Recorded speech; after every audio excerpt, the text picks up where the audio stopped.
Praise the lord. ప్రభువైన క్రీస్తు నామములో ఈ ఉదయకాలమందు మీ అందరికీ శుభములు కలుగునుగాక, సమాధానం కలుగునుగాక. ఈ దినమెల్లా కూడా ఈరోజు ప్రత్యేకంగా బుధవారము. మనకి 7 బుధవారాలు ప్రత్యేకమైన ప్రార్థనలు జరుగుతూ ఉంటాయి.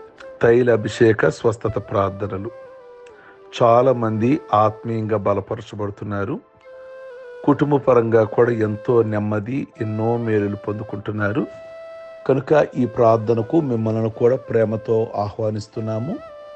ఈ విషయాన్ని మీ బంధువులకు, స్నేహితులకు కూడా తెలియచేసి ఇలా చక్కగా జరిగే కార్యక్రమానికి ఎవ్వరూ కూడా మిస్ అవద్దని, కేవలం 2 గంటలు మాత్రమేనని తెలియజేస్తున్నాము.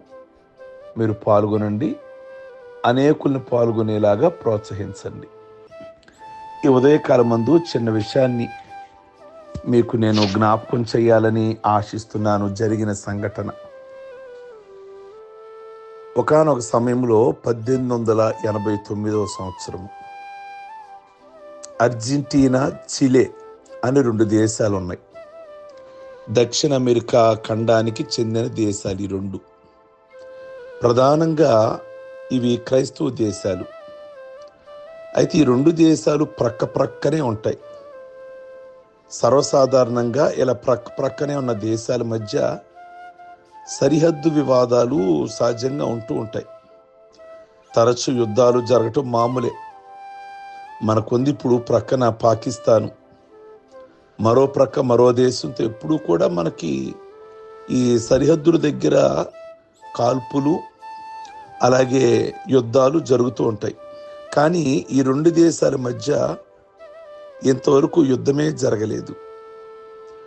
ఒక్కసారి ఈ 2 దేశాల మధ్య విభేదాలు ఏర్పడ్డాయి. అయితే అప్పుడు ఒక అద్భుత సంఘటన జరిగింది.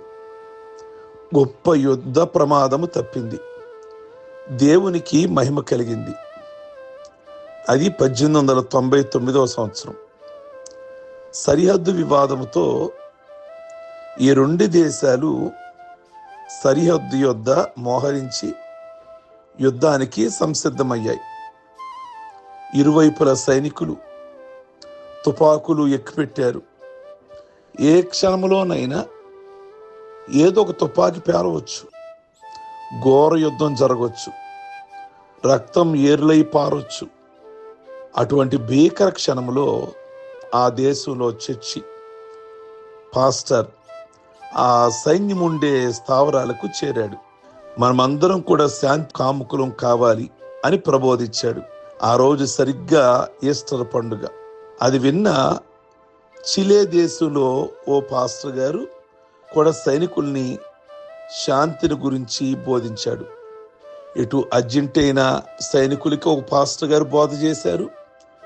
మరో ప్రక్క చిలే అనే దేశ సైనికులకి ఒక పాస్టర్ గారు బోధ చేశారు. మీరందరూ కూడా శాంతి కాముకులు కావాలి, అందరూ కూడా శాంతితో ఉండాలి, అందరూ కూడా సమాధానంగా ఉండాలి అని ఇద్దరు దైవ సేవకులు వారి దేశాలలో దేవుని యొక్క ఉపదేశాన్ని వారు మాట్లాడారు. నిజంగా ఎవరి మాట అయినా వినరేమో కానీ, దేశ అధ్యక్షుడి మాట వినరేమో కానీ, సహజంగా నాయకుల మాట వినరేమో కానీ, లేక ఎవరి మాట అయినా వినకపోవచ్చేమో కానీ, దైవ జ్ఞానం ఉన్న వాళ్ళు మాత్రం కంపల్సరీ దైవ సేవకుడు మాట వింటారు. అది దేవుని ఉపదేశంగా భావిస్తారు. చిన్నవాడైనా పెద్దవాడైనా, చదువుకున్నవాడైనా చదువు లేనివాడైనా, ఏ దేశస్థుడైనా కానీ ఒక దైవ సేవకుడు చెప్పాడు అంటే శిరస్స లోబడేవాళ్ళు లేకపోలేదు. ఈ రోజు కూడా ఆ రోజు అలాగే జరిగింది. 2 దేశాల వారు డి అంటే డి అన్నట్లుగా ఉన్నారు. వాళ్ళు క్రైస్తవులే, కానీ యుద్ధానికి కాలు దూతున్నారు. సరిహద్దు వివాదం అనగా ఆ టైంలో ఇద్దరు సేవకులు, వారి సేవకులు వాళ్ళ దేశానికి చక్కటి హితబోధ చేశారు. ఎప్పుడైతే ఆ ఇద్దరు సేవకులు బోధ చేశారో పరిశుద్ధాత్ముడు పని జరిగించాడు. వెంటనే దేవుని కార్యం ఆ 2 దేశాలలో ఆ ఇద్దరు సేవకుల ద్వారా దేవుడు కార్యం చేశాడు. ఎక్కుపెట్టిన తుపాకులు క్రిందకి దిగిపోయాయి. 2 దేశాల మధ్య సంధి కుదిరింది.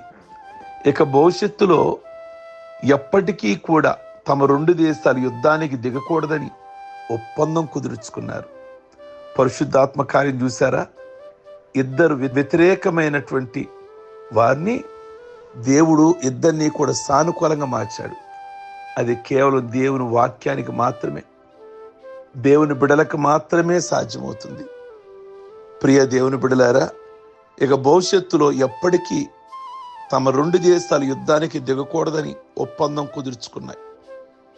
ఆ ఒప్పందానికి గుర్తుగా తమ చేతుల్లోని తుపాకులన్నీ కూడా అదే రోజు మంటల్లో కొలిమిలో కరిగించి ఆ ఇనుముతో పెద్ద యేసుక్రీస్తు స్వరూపాన్ని, ప్రతిమను వారు తయారు చేసుకొని ఆ 2 దేశాల సరిహద్దుల్లో ఉన్న ఒక ఎత్తైన శిఖరం మీద ప్రతిష్ఠించారు. ఆ ప్రతిమ క్రింద మీకు శాంతి కలుగునుగాక అని వ్రాశారు. ఈ సంఘటన జరిగి నేటికి 100 సంవత్సరాలు అయినా శాంతి చిహ్నమైన ఆ ఒప్పందపు ప్రతిమ నేటికి కూడా ఆ కొండ మీద ఉంది. అమెరికా దక్షిణ ప్రాంతానికి చెందిన అర్జెంటీనా, చిలే 2 దేశాలు. అది చూడగానే వాళ్ళు ఇంకెన్నడూ కూడా యుద్ధం చేయకూడదని. నిజంగా దేవుని కార్యం చూసారా? ఈరోజు మరి మీ జీవితాలలో ఎవరి మీద కాలు దూవుతున్నారు? దేవుని వాక్యానికి గనక లోబడితే మీరు కూడా ఆ 2 దేశాల లాగా, ప్రియ దేవుని బిడ్డలారా, సానుకూలత, సమాధానం కలిగిన వారుగా జీవిస్తారు. కనుక దేవుని యొక్క కార్యము, పరిశుద్ధాత్మ కార్యము మీ హృదయములో కార్యం జరిగించి మీ హృదయాలలో కానీ, మీ గృహాలలో కానీ, మీ జీవితాలలో కానీ సమాధానము కలుగుజేయునుగాక. ప్రార్థించుకుందాం. సర్వశక్తి కలిగిన ప్రభువా, అధికారులకు లోబడని వ్యక్తులు, నాయకులకు లోబడని వ్యక్తులు దేవుని సేవకులకు లోబడడానికి గల కారణం వాళ్ళు దేవుని యొక్క మాటలు ఆ ప్రజల దగ్గరికి తీసుకొచ్చారు. వెంటనే సైనికులు కూడా పైకెత్తినటువంటి తుపాకులు క్రిందకు దించేశారు. ఆ 2 దేశాల మధ్య సమాధానం ఇచ్చారు. సమాధానపరుచువారు ధన్యులు, వారి దేవుని కుమారులు అనబడుదురు అన్నారు. నిజంగా ఇద్దరు సేవకులు 2 దేశాలు సమాధానానికి కారణమయ్యారు. అందుకే వాళ్ళిద్దరూ దేవుని కుమారులు. 2 కుటుంబాలని తగాదాలకి చేసేవారు సాతాను కుమారులుగా ఉంటారు. మేము సాతాను కుమారులుగా కాకుండా సమాధాన కుమారులుగా, దేవుని కుమారులుగా ఉంచమని ప్రార్థన చేస్తున్నాం. మీ వాక్యం ద్వారా అనేకుల్లో పరివర్తన, మార్పు ఈ మాటలు వింటుండగా కయ్యానికి కాలు దువ్వేవారుగా కాకుండా సమాధానములకు అడుగు వేసేవారుగా వారి హృదయాలలో సమాధానం ఉంచమని ప్రార్థన చేస్తున్నాము. ఏ ఏ కుటుంబాలలో నెమ్మది లేక, సమాధానము లేక, సంతోషము లేక, ఆనందము లేక జీవిస్తున్నారు, వారందరికీ వారి హృదయాలలో సమాధానం దయచేయమని, మీరు మొదటిగా పునరుద్ధానం చెందిన తర్వాత మీకు శుభం కలుగును గాక, మీకు సమాధానం కలుగును గాక అన్నారు. ఎవరైతే సమాధానం కొరకు ఎదురు చూస్తున్నారో ఈ ఉదయము వారికి సమాధానం కలిగిన విషయాలు వారి వినులాగున కృప దయచేయమని ప్రార్థన చేస్తున్నాము. ఈ దినం ప్రత్యేకంగా వారిని, వారి కుటుంబాలను దీవించండి. ఈ బుధవారం అనేకులను స్వస్థపరచండి. ప్రభువా, సంతానం లేని బిడ్డలకు సంతానం అనుగ్రహించండి. ఈ బుధవారం ప్రభువా, ఎవరైతే వివాహం కావలసి ఉన్నారో వారందరి కొరకు ప్రత్యేకంగా ప్రార్థిస్తున్నాం. వారికి సంతానమును ప్రసాదించండి. అనారోగ్యంగా ఉన్న వారికి ఆరోగ్యం దయచేయండి.